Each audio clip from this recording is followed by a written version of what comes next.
Hello, Skisha members. This is Dr. Regina Lemon, Skisha President, coming to you with Skisha news and announcements, courtesy of Skisha's Executive Board. Skisha has been collaborating with the State Department of Education's Speech Language Task Force since March of this year to update the speech language regulations. This task force included many stakeholders, and we need your help to push this regulation through the legislative process. The current legislation only includes master's level professionals. The proposed speech language regulation includes 3 tiers. Tier 1 will include bachelor level professionals that will receive supervision as outlined in the SDE guidelines document, which will be written.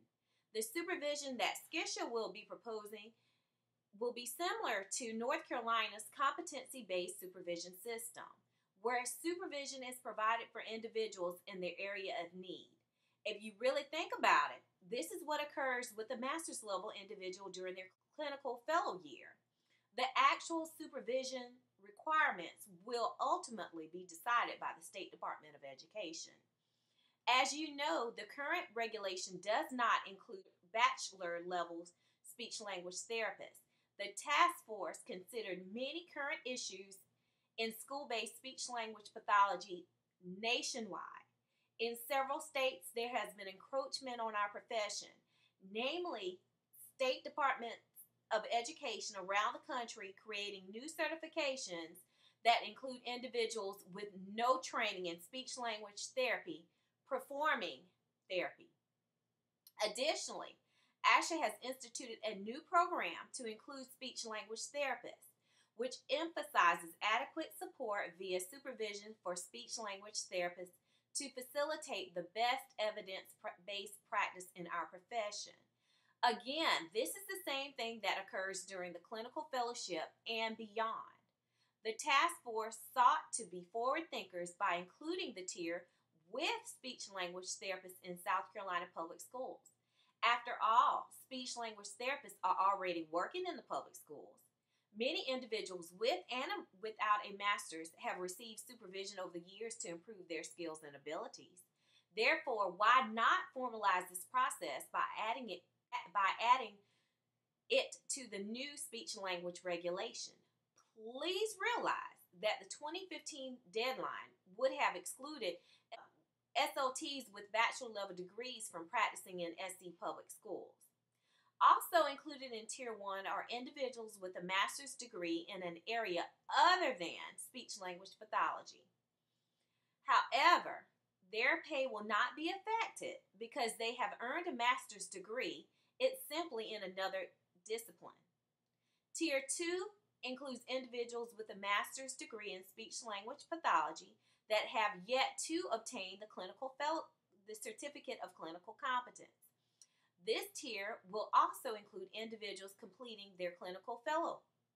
As you know, clinical fellows too require supervision as outlined by ASHA. Upon successful completion of the clinical fellowship, individuals can apply for a certificate upgrade to Tier 3. Now, Tier 3 includes individuals with a master's degree and a certificate of clinical competence. Skisha is seeking your support of this regulation through a grassroots effort. Please schedule appointments with your local superintendents or school board members to solicit emails or letters of support for the regulation.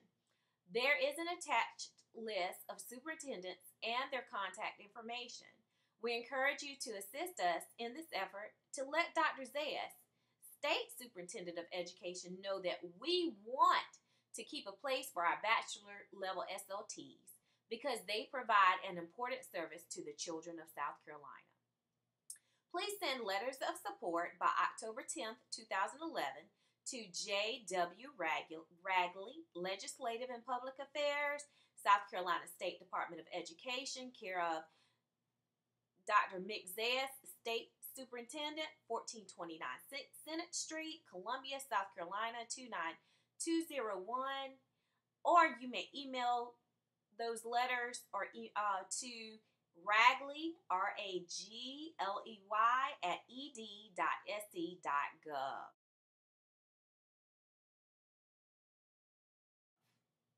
Next in the news, let's see your EBP, evidence-based practice that is. We have all heard about the importance of evidence-based practice, but few of us have taken the time to sit down and think about how we have integrated evidence into our SLP practices. Take a second to think about it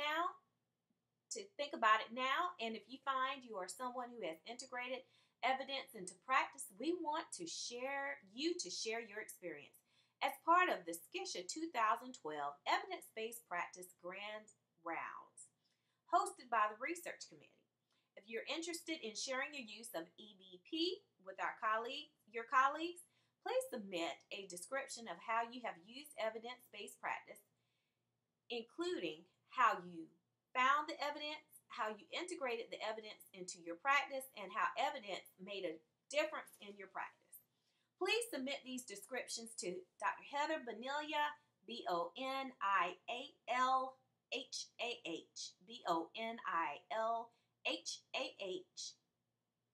at musc.edu by October 15th. Do you know an ordinary person that does extraordinary things? A quick survey about the SCISHA awards and nominations was sent via the listserv. Please take a moment to fill it out. We have some wonderful colleagues doing some wonderful things, and we want to make sure they're recognized. Take the time to honor colleagues that are doing some wonderful things for adults as well as children. Go to www.surveymonkey.com/S/P6NKT6N. And let's not forget that the annual SCISHA convention is February 16th through 18th, 2012. The call for papers is still open, and convention volunteer opportunities are available at SCISHA.com. Click on Call for Papers to submit a paper and call for services to volunteer. This has been the September news and announcements, courtesy of SCISHA's Executive Board.